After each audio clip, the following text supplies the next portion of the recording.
The man standing in my driveway looked at me like I was a stranger. He was maybe 30, wearing a white polo shirt, holding a coffee mug with both hands. My coffee mug, the one my wife picked up at a little shop in Asheville the summer before she got sick. "Can I help you?" he said.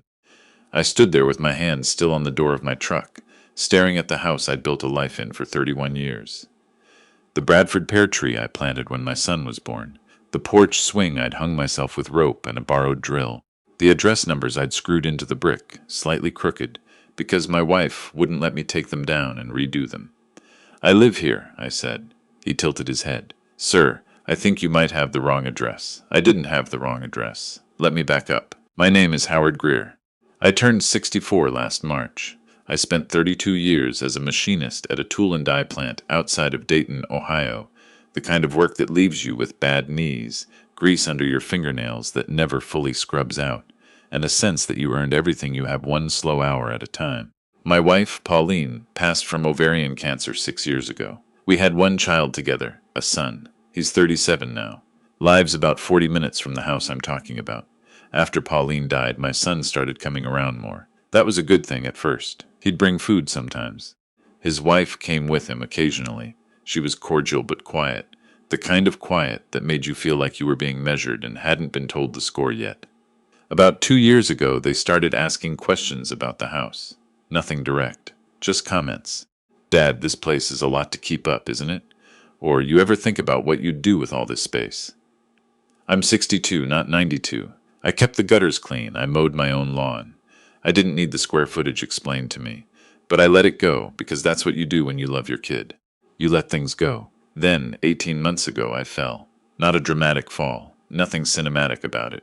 I was coming down the back steps after getting the mail. I always came in the back way, habit from 30 years of marriage, and the second step gave out.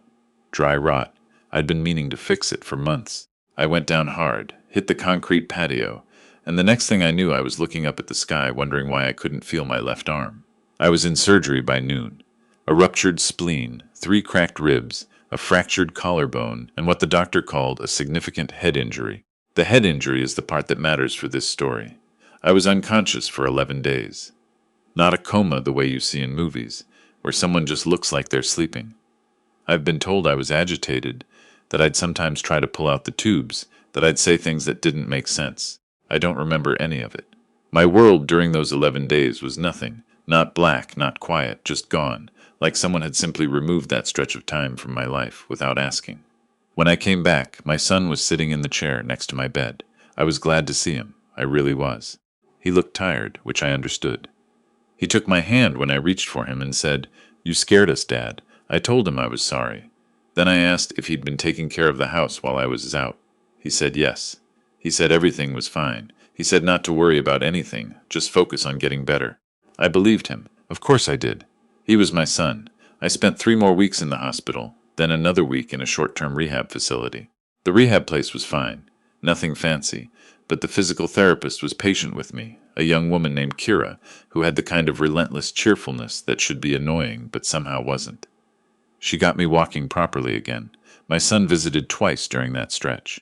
His wife came once, sat for about 20 minutes, checked her phone 4 times, and left before I was done with afternoon exercises. The day I was discharged, my son said he'd drive me home.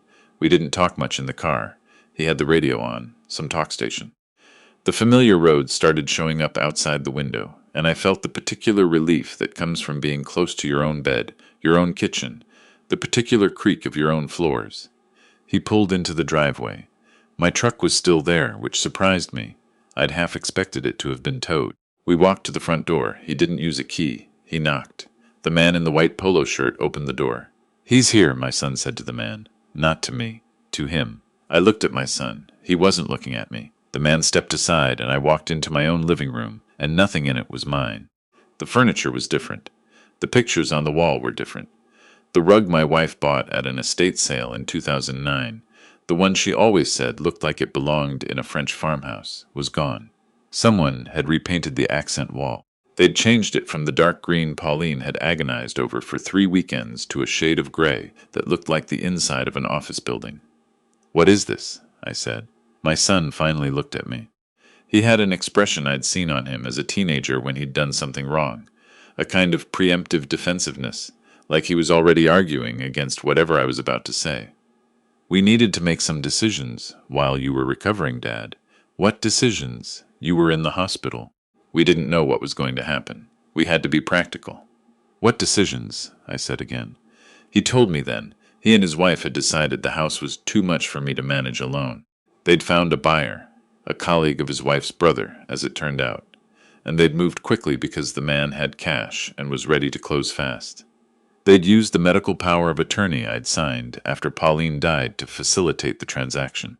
I'd signed that document so that my son could make healthcare decisions for me if I was incapacitated. Not financial decisions, not property decisions. I'm not a lawyer, but I knew that. I had known that when I signed it. I had been very specific with the attorney who drew it up. You can't sell someone's house on a medical POA, I said. Dad, we had everything reviewed. Reviewed by who? He said a name I didn't recognize. I sat down on a couch that wasn't mine. My legs felt like they belonged to someone else. The man in the polo shirt had disappeared somewhere deeper into the house. My house. And I could hear, from what used to be the kitchen, the sound of a woman talking to a child, and the child laughing, and cabinet doors opening and closing the way cabinet doors do in a home where people are comfortable. Where is my stuff? I said. My voice came out very flat. I recognize that as a bad sign. I get quieter when I'm most upset. Storage unit. We packed everything carefully, Dad. Nothing was thrown away. My wife's things. A pause. Everything was packed. The jewelry box. Another pause. Longer. Everything was packed, Dad. That pause. That second pause. I have thought about it almost every day since. My son told me he had found a place for me, an independent living community. He was very careful to call it that. Not a nursing home, not assisted living, about 12 miles away. He said it was very nice. He said I'd have my own room and a meal plan and activities. He said it would be better for my health. I was 64 years old. I'd had a bad fall. I'd been unconscious for 11 days. I was still a little unsteady on my feet, and the left side of my face still felt slightly wrong, like a radio slightly off the station. I said nothing for a long time. Then I said I wanted to call someone, and he handed me his phone, and I called my friend Dennis Polk, who I'd known since high school, who'd worked in insurance for 35 years and knew more about legal documents than most people who'd gone to law school. And I told Dennis what had happened, and Dennis was quiet for a moment, and then he said, Howard, don't sign anything, don't agree to anything, don't go anywhere tonight. I'll be there in 2 hours. My son tried to take the phone back. I held on to it. Dennis arrived in 1 hour and 40 minutes. He shook my son's hand with the precise courtesy of a man who has decided not to say what he's actually thinking, looked around the living room, looked at me, and said, Go wait in my car. I went and waited in his car. I sat in the passenger seat of Dennis's old Buick and watched through the windshield as the lights were on in my living room, and I could see shapes moving. My son's shape. Dennis's shape. The man in the polo shirt appearing briefly and then withdrawing. Dennis came out after 20 minutes. He got in the car and sat for a moment without starting the engine. Well, he said. Tell me, I said. They sold it. The paperwork is real. The closing happened 10 days ago while you were in rehab on a medical POA. They had a real estate attorney sign off on it. I'll be honest with you, whoever that attorney is, they have a problem. Because what was filed is not what a medical POA authorizes. There are also some questions about the financial accounts. What accounts? Dennis looked at me for a moment. Your joint savings. The one you kept in Pauline's name and yours after she passed. I had $63,000 in that account. It was what was left of her life insurance, money I had never touched, money I thought of as hers still, in some way, money I figured I'd eventually leave to my son when I died. The last time I'd checked, before the fall, it was $63,000 and some change. How much is left? I said. $11,000, Dennis said, give or take. I sat in that Buick for a long time without speaking. Outside, the streetlights came on. A neighbor's dog barked twice at something and went quiet. In the house that used to be mine, someone turned on a light in what used to be my bedroom. Dennis said, I know an attorney, a good one. Not a friend of a friend type, she's the real thing. She's handled elder financial abuse cases before, and she's won every one of them. I asked what that would cost. He said not to worry about that yet. He drove me to his house that night, and his wife, who is one of the steadiest women I've ever known, put sheets on the guest bed and didn't ask a single question and brought me a bowl of soup without being asked. The next morning, Dennis took me to meet the attorney. Her name was Aldridge, Patricia Aldridge, and she had an office full of organized chaos and a direct manner that I found immediately reassuring. She asked me questions for 2 hours. She looked at the documents my son had produced. She looked at the original POA I'd signed. She typed notes rapidly and didn't waste words. At the end, she turned to look at me and said, "This is not going to be quick. I want you to know that up front. But I want you to also know that what was done here was not legal. And the people who did it knew it wasn't legal. And that matters." She explained what she believed had happened. The medical POA had been used to access one of my financial accounts under the guise of paying medical expenses, which was within its scope, but $52,000 of withdrawals could not be characterized as medical expenses no matter how creatively you tried. The property sale was more complex, but she believed the title company had been presented with altered documents, which was forgery, which was a felony. The real estate attorney who'd signed off on it was either negligent or complicit, and either way had exposure. "What about my son?" I said. She met my eyes. "He will be named in the civil suit. Whether the DA pursues criminal charges is up to the DA. I can't control that. But I want to be honest with you, in these cases, family members are sometimes prosecuted and sometimes not. It depends on a number of factors." I sat with that. I thought about the little boy who used to sit on the back steps and wait for me to come home from work. I thought about how he'd always wanted to be the one to carry in the groceries, how he'd made up a whole system for himself about which bag went to which hand. I thought about the way he'd cried at his mother's funeral, real, uncontained grief, the kind you can't perform. He had loved her. I had never doubted that. I didn't know when he had become someone capable of this. Maybe I had missed something. Maybe there had been signs. His wife had never made me feel particularly welcome. In the last 2 years, money had come up in conversation more than it used to. Small things, in retrospect. I had let them be small because it was easier. Patricia Aldridge filed suit 4 weeks later. The process that followed is not interesting to describe. Depositions, document requests, motions, delays, more delays, a mediation session that went nowhere, another one that got somewhere, and it took the better part of a year. But here is what came out of it. The court found that the use of the medical POA to authorize financial transfers beyond legitimate medical expenses was unlawful. $51,000 was ordered returned to me, plus interest and legal fees. The real estate transaction was more complicated because the buyer, the man in the polo shirt, was ruled to be a good faith purchaser and could not be displaced from the property. But the proceeds of that sale, which had gone into an account I had not authorized, were frozen and ultimately returned. With those funds and the judgment, I came out of it with more than I'd had in the account before the fall. My son and his wife received 3 years of probation. The real estate attorney surrendered his license. I did not attend the sentencing hearing. Dennis offered to take me. I said no. I didn't feel the need to be in the room for that. What I did instead, on the day the final judgment was entered, was drive to the storage facility where my son had put my things, and I walked through those units for the better part of a morning. Most of it I donated. Some of it I sold to a man who ran an estate liquidation service, and had the good manners not to make me explain why I was doing this.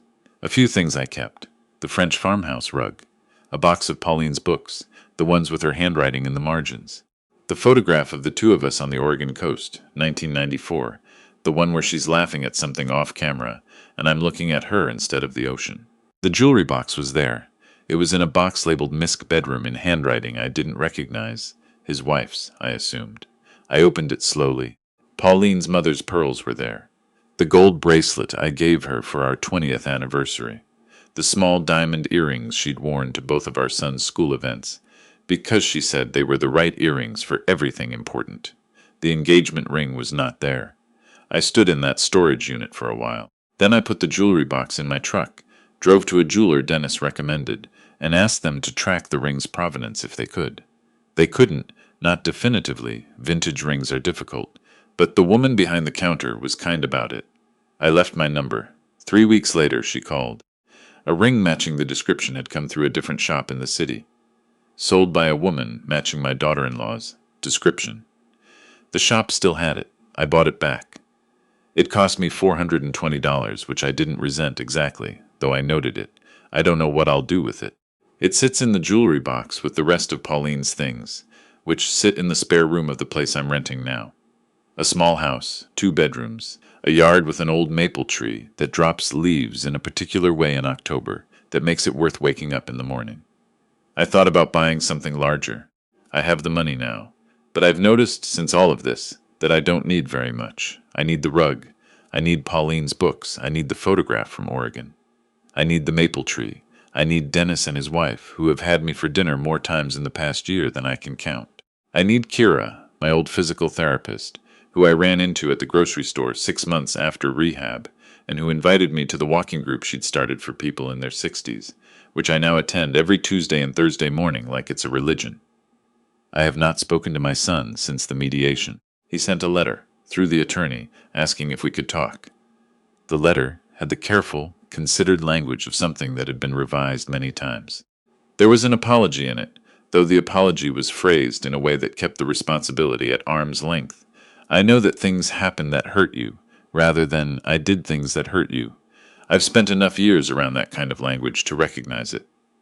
I have not responded. I don't know if that will always be true. I'm 64, not 92, which means I may have a lot of years left to decide. The people who know me best, Dennis, Kira, a woman named Elspeth, from the Tuesday walking group who has become a genuine friend, have varied opinions about what I should do. Elspeth thinks I should write back. Dennis thinks I should wait until I know what I actually want to say. Kira thinks the walking will eventually clarify it. I'm inclined to believe Kira. What I know right now is this. I wake up in the small house with the maple tree. I make coffee in a kitchen where everything is where I put it. I walk on Tuesday and Thursday. I have dinner with Dennis on Fridays more often than not. The photograph from Oregon is on the wall above the bookshelf, and some mornings I stop and look at it for a while. At her face, mid-law, at my own face looking at her instead of the water, and I think about the kind of person it takes to keep looking at someone that way, year after year. And I hope I have been that person in at least some of the ways that mattered. I stepped off a broken step into 11 days of nothing, and when I came back, the world had been rearranged by people I trusted. But I also came back to Dennis in the Buick, and Patricia Aldridge with her organized chaos, and Kira counting steps with the patience of a saint, and an October maple that drops its leaves like it's showing off. You take the inventory. You figure out what the real losses are and what can still be found. Then you lace up your shoes, because Tuesday is coming, and you don't want to be late.